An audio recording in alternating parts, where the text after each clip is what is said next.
কুলিক পাখিরালয়। উত্তর দিনাজপুরের এই পাখিরালয় এশিয়ার মধ্যে সবথেকে বড় শামুকখোল পাখির প্রজনন কেন্দ্র। রেকর্ড বুকেও নাম উঠেছে কুলিকের।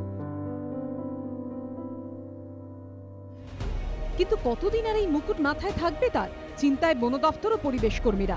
কারণ বাদ সেধেছে কুলিক নিজে। জলের অভাবে ক্রমেই মজে যাচ্ছে সে। আত্রেয়ীর মতো এক্ষেত্রেও বাদ দেওয়ার অভিযোগ বাংলাদেশের দিকে।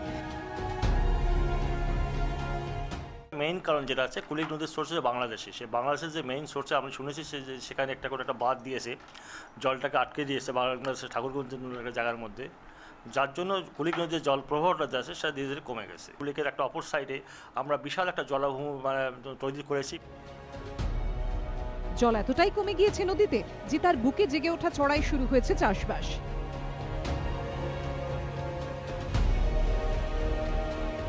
কুলিক নদী নিয়ে একটু আন্দোলনও করেছি বিগত বছর থেকে পরিষ্কার করা নিয়ে, কিন্তু প্রশাসনের দিক থেকে সেভাবে সহযোগিতা পাচ্ছি না।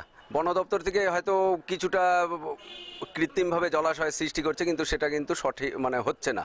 তার ফলে এরা হয়তো আগামী দিনে পরিযায়ী পাখিরা কমে যাবে দিনে দিনে সংখ্যা, এবং আমাদের এই শহরের গর্ব, রাজ্যের গর্ব, সেটা একসময় হারিয়ে যাবে। রায়গঞ্জের কুলিক নদীর ধারে পরিযায়ী পাখিদের ভিড় জমা শুরু 1958 সালে।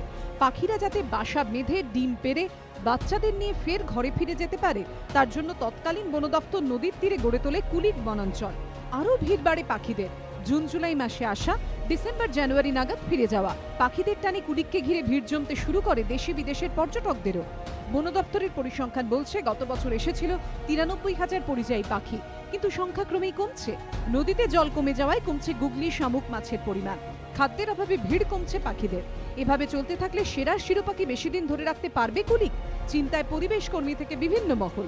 সুদীপ চক্রবর্তীর রিপোর্ট, এবিপি আনন্দ, উত্তর দিনাজপুর।